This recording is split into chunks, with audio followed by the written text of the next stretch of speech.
My name is Marco. I was a cop for 15 years. I saw enough on the streets to know that everyone, from the poorest to the richest, has secrets. The only difference is that the secrets of the rich are more expensive and better hidden. After I left the force, tired of the bureaucracy and the danger, I opened a small private security firm. Most of my jobs were executive protection, event security, normal stuff, until I got a call from a top-tier recruitment agency. The proposal was, to say the least, surreal. "Marco, the client is one of the biggest businessmen in the country," the woman on the other end of the line said. "He needs a full-time personal security guard, discreet, experienced, preferably with a military or police background." "Perfect," I said. "Who's the principal?" There was a short pause, and then she said, "His name is Alfred, and he's a poodle." I laughed. I thought it was a joke. "A poodle? You're calling me to be a dog sitter?" "The salary is $50,000 a month, tax-free," she replied, her tone of voice unchanged. "And Alfred is a champion poodle worth over $1 million. The job requires the same seriousness as a human detail." I stopped laughing. For 50 grand a month, I'd be a bodyguard for a fern. "Understood. When do I start?" My new boss was Mr. Alden, a man in his 60s, reclusive, whose fortune came from investments and inheritance. A classic old money type. He received me in his mansion, a palace that looked like a museum. He was polite, cold, and explained the job in few words. "Marco, your job is the security and transport of Alfred," he said. "He has a routine of daily walks. You will pick him up here, take him to the designated locations, wait the necessary time, and bring him back. Your only function is to ensure that nothing happens to him. Absolutely nothing. Discretion is paramount. You do not talk about your work with anyone. Understood?" "Yes, sir." "Perfectly." And so began my career as a luxury nanny. My principal, Alfred, was a little animal full of quirks, but harmless. The routine was what intrigued me. Every day, at varying times, I would arrive at the mansion. A driver would be waiting for me in an armored SUV. I would get Alfred, who traveled in a leather transport seat, and we would leave. But the walks weren't in parks or squares. The destinations were always discreet commercial or residential addresses. In the first week, we went to the same place 3 times, a modern but nearly empty office building in an industrial part of the city. I would park in the back. Mr. Alden would get out of his own car, which always followed us, enter the building, and stay there for 2-3 hours. And I would stay in the car with the air conditioning on, listening to music and petting a poodle that was worth more than my apartment. I'm an ex-cop. I'm trained to see patterns, to be suspicious, and that pattern was obvious. Nobody takes a dog for a walk in an office building. This was an alibi. The confirmation of my suspicions began to take shape in the second week. The destination changed. We started going to a luxury residential building in a noble but discreet neighborhood, and that's where I saw her for the first time. While I was waiting in the car with Alfred, I saw a young woman in her early 20s, very beautiful, entering the same building. About 10 minutes later, Mr. Alden arrived and went in too. 2 hours later, he left first. And about 15 minutes after that, she left. The classic story. The older billionaire, the trophy wife at home, and the young mistress in a luxury apartment.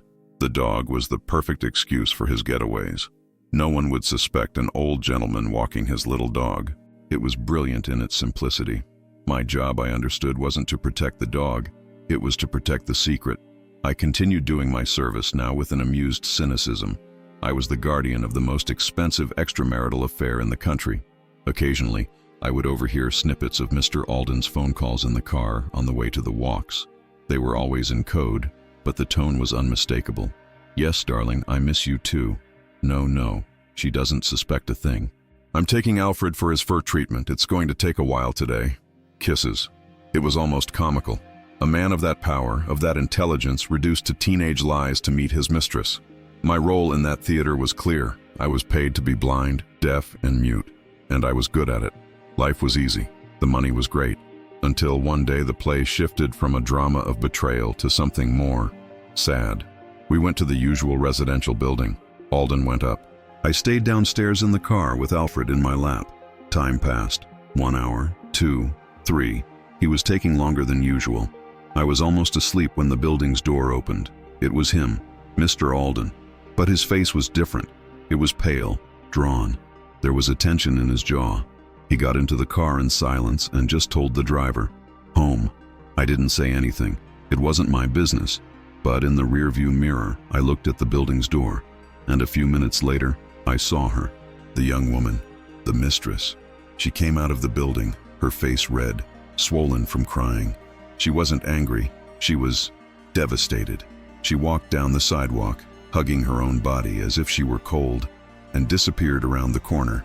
I saw the scene, and like a good cop, I put the pieces together. A lover's quarrel. Maybe he had ended it. Maybe she wanted more than he could offer. The cliché drama of every forbidden affair. In that moment, I felt a pang of pity for the girl, and strangely, even for my boss. His double life seemed to be taking its toll. I leaned my head against the car window, watching the city go by. The life of a dog's alibi was more dramatic than I had imagined. I wasn't there to protect the dog. I was there to protect the secret. And the secret, I was absolutely sure, had a first name, a last name, and apparently a freshly broken heart. I thought I had cracked the code. The lives of the rich, deep down, seemed to be just as predictable as the lives of the poor. Betrayal, lies, broken hearts. The only difference is that the scenery was nicer, and the silence was bought with a bigger salary. I continued my work, now with the certainty of a veteran.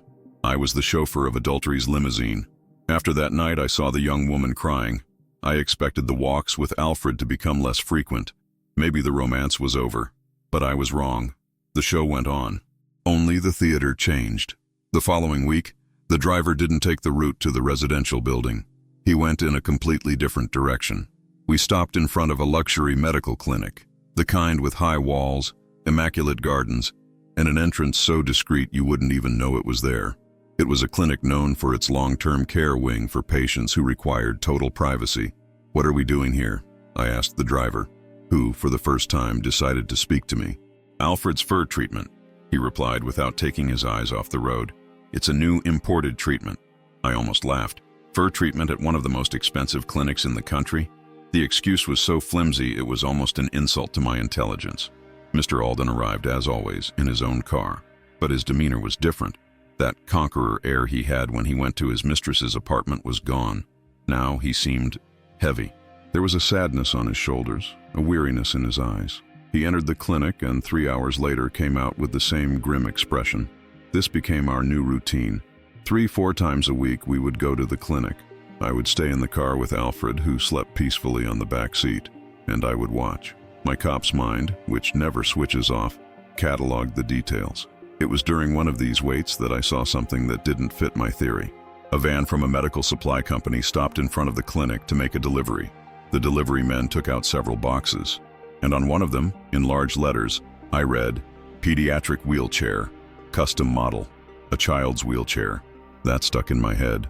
For a second, my affair theory didn't make sense, but my cynical mind, used to expecting the worst from people, quickly found a new, even sadder explanation. The mistress. Maybe she wasn't just a mistress. Maybe she had a child, a sick child, and the old billionaire, in a fit of conscience or obligation, was paying for the treatment. The story had just become more cliché and more tragic. Alden's behavior started to make more sense in this new light. The sadness, the weight on his shoulders. It wasn't the drama of a love affair.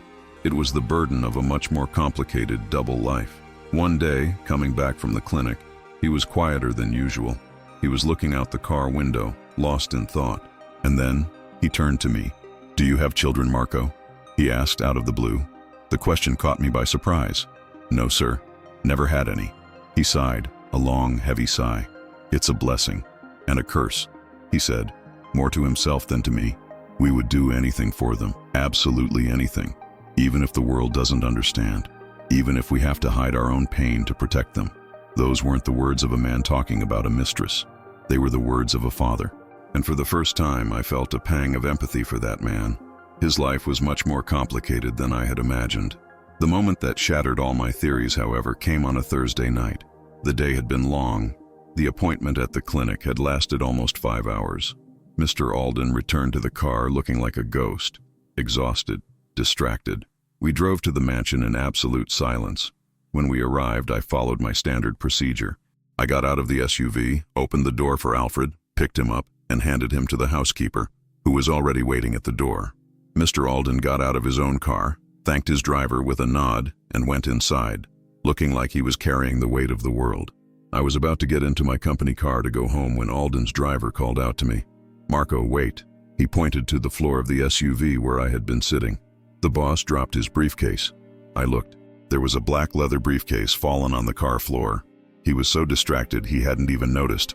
"Could you take it to the door for me, please? I can't leave the car here," the driver asked.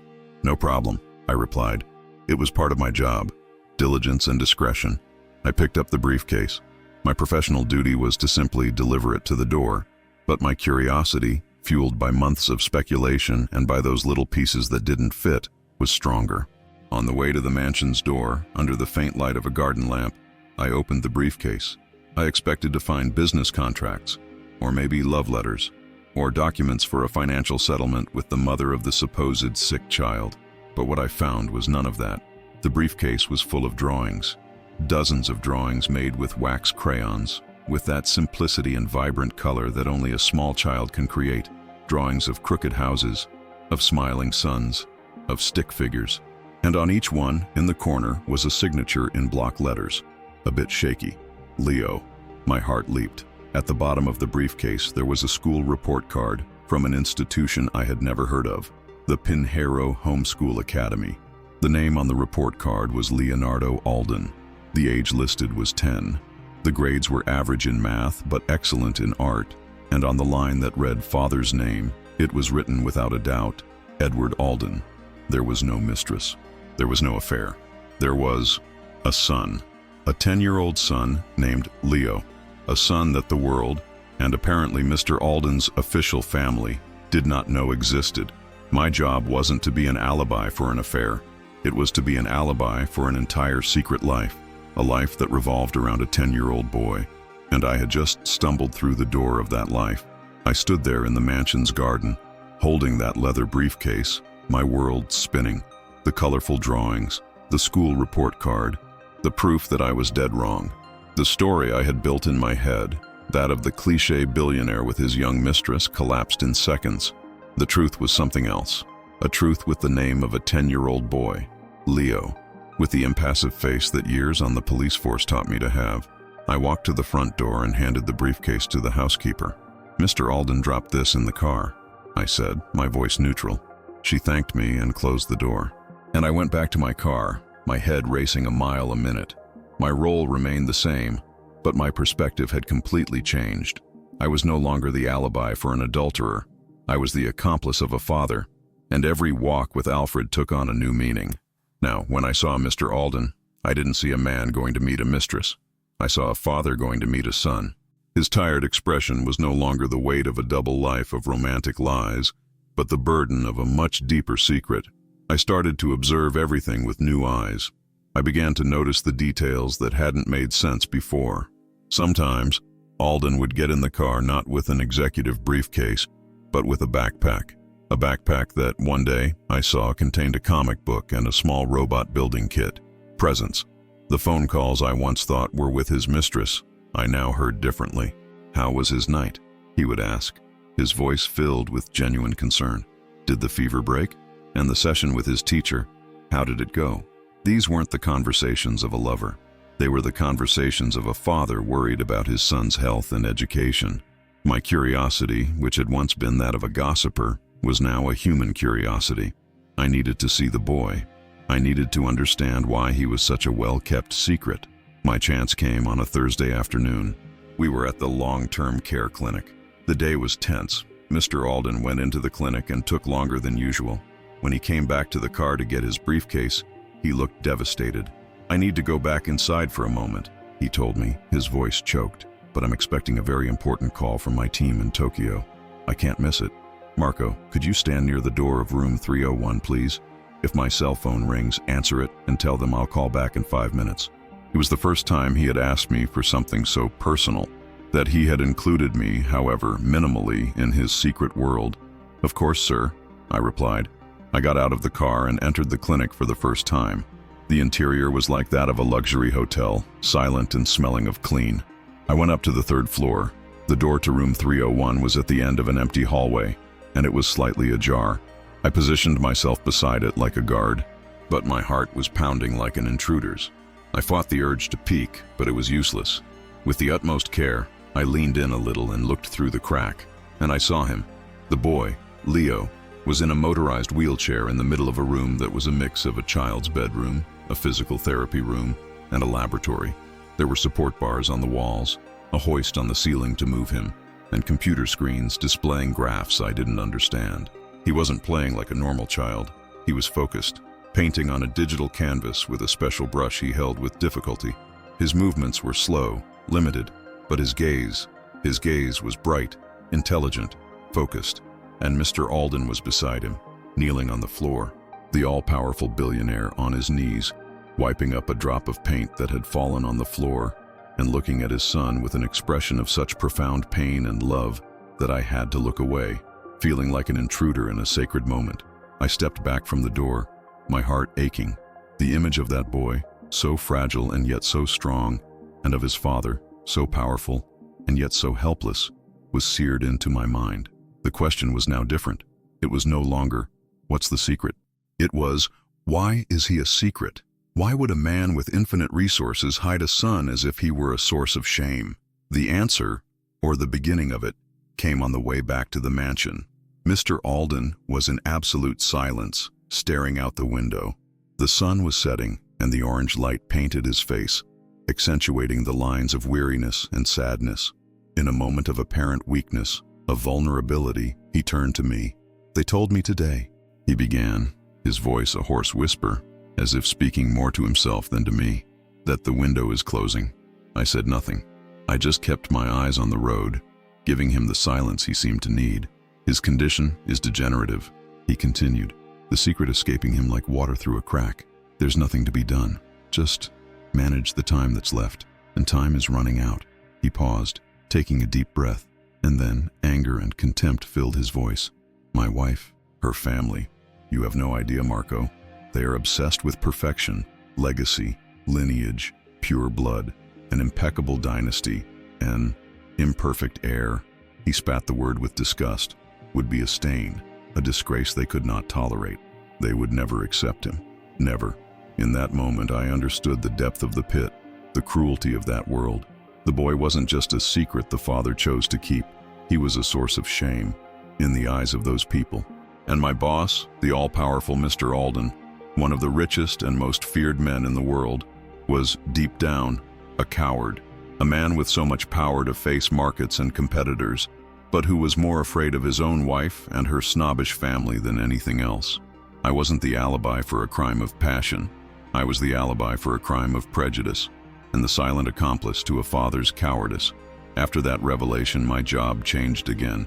The anger and cynicism I felt gave way to a kind of silent complicity. I began to see Mr. Alden not as a boss, but as a fellow conspirator. We were both guardians of Leo's secret. I became more than a security guard. I was a wall. I became more vigilant during our outings to the clinic. I watched every car, every person on the street, as if they were spies from his wife's family, ready to discover our tragic farce. I felt that I was protecting not just a man's secret, but a boy's dignity. My relationship with Alden, though still professional, gained a new depth. Sometimes in the silence of the car, he would vent. He would talk about Leo, about his progress in physical therapy, about the boy's intelligence with computers. He spoke with the pride and pain of a father who loves his son, but is forced to love him in secret. "He has his mother's brain," Alden said once with a distant look. "My first wife. She was brilliant, but the world wasn't ready for her, and it's not ready for him." That solidified my loyalty. I was on his side, on their side, against the prejudiced and cruel world of high society. I understood his cowardice, even if I didn't respect it, and I was being paid very well to be its accomplice. My perception, my truth, changed forever on a Tuesday afternoon. The day started like any other. We went to the clinic. Alden went in for his daily visit. I stayed in the car with Alfred, but after an hour, my communicator beeped.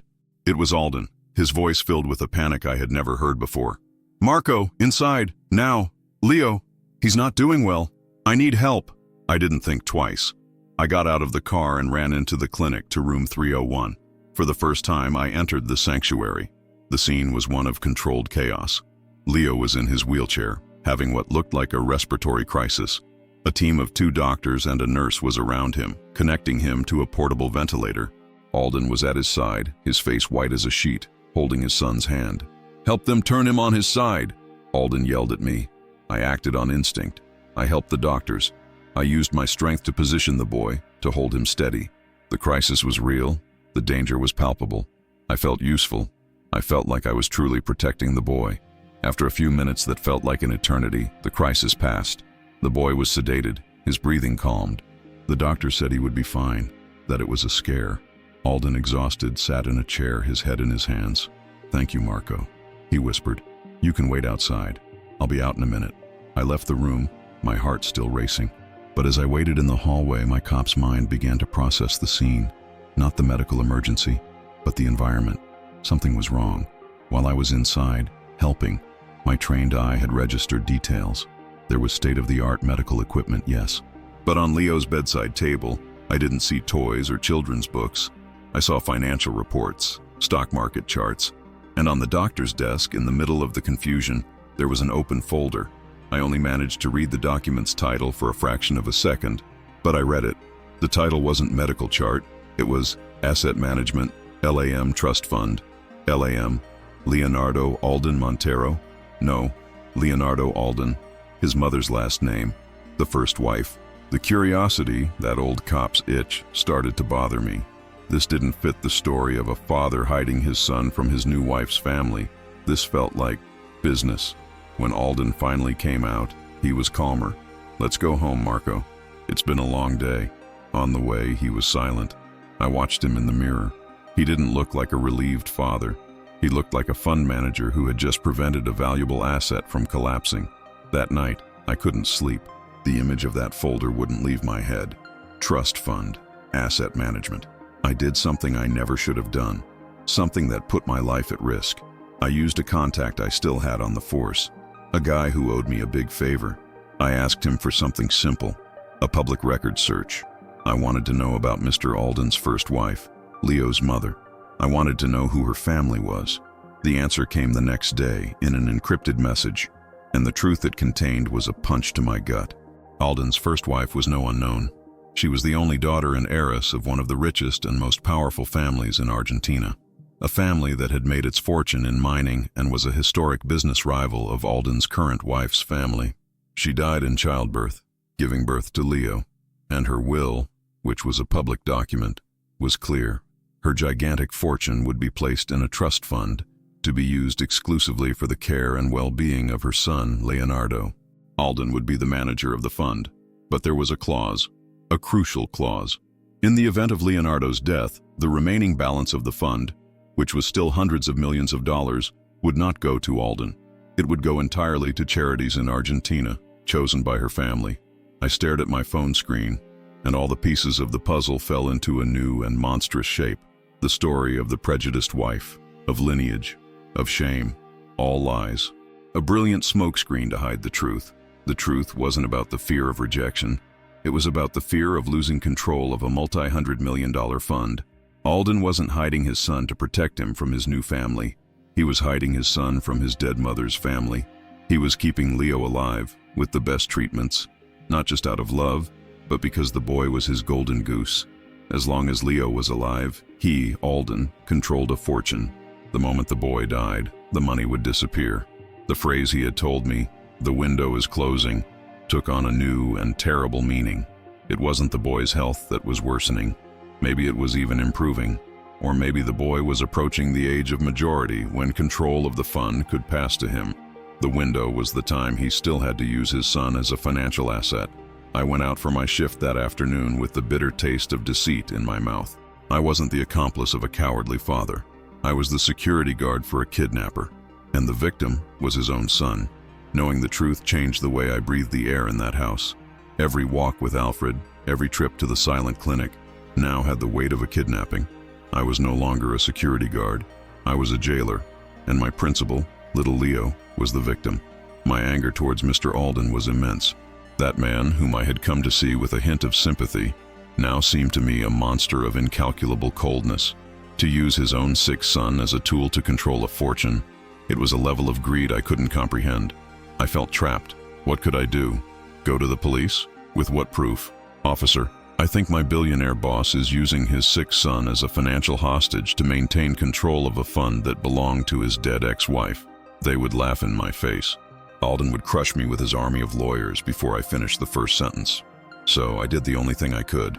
I started my own silent rebellion. I couldn't free Leo, but I could try to give him a little bit of life. I started using my authority as head of security for the outings to alter the routes. Instead of always going to the clinic, I would invent security threats or traffic problems that forced us to go to other places. Mr. Alden, the route to the clinic is compromised today. A protest. I suggest a detour to the botanical garden.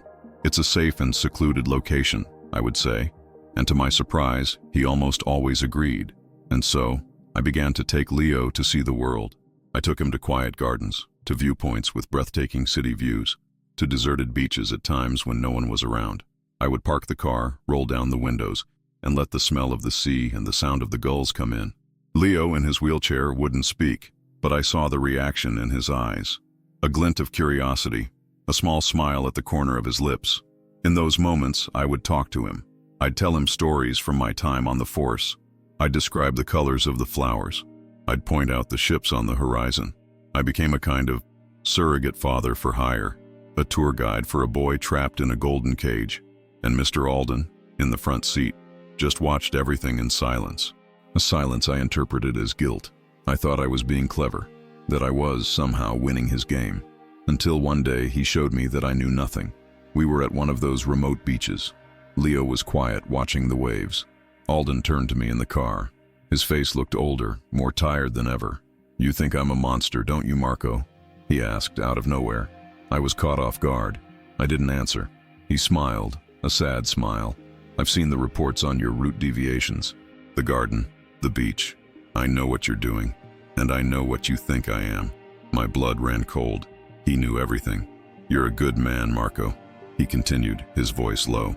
"But you've only seen one page of the book. You don't know the whole story." And then, he told me, "My first wife's family, they're not just rich. They are my enemies, business rivals for generations. When my wife died in childbirth, they blamed me. They said my ambition killed her.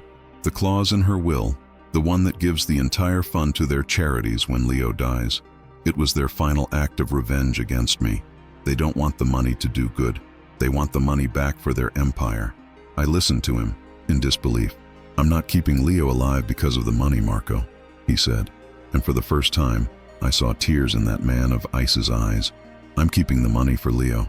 The window that is closing I spoke of isn't his health. It's his coming of age." He took a deep breath.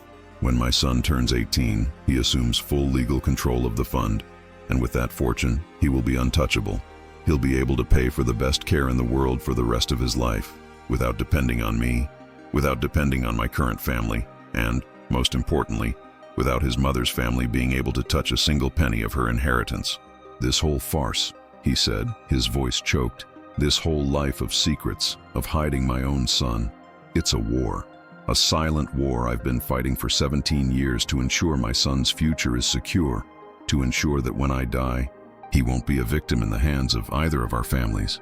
The truth hit me like a wave, a truth so complex, so full of pain and a twisted love, that I could barely process it. He wasn't a kidnapper. He was a protector, a general in a war no one saw, fighting for the only treasure that truly mattered to him. His cowardice wasn't before his wife. It was before the prospect of failing to protect his son. "I'm sick too, Marco," he confessed in a whisper. "Terminally. My only goal is to live long enough to see him sign the papers on his 18th birthday, to see him free." In that moment, I no longer saw a billionaire. I just saw a father. A flawed father, cowardly in some respects, but a father fighting the only fight that mattered. And my role in that story changed for the last time. My job was to destroy million-dollar works of art. Narration script, part 6 of 6, finale. I remained at my post, but my mission was no longer a silent rebellion. It was an alliance. Me and Alden, the two sole generals in Leo's one-man army. I began to truly help him. I'd suggest safer places, more discreet routines. I became his right-hand man in his secret war. Time passed. A year, and the day came. Leo's 18th birthday.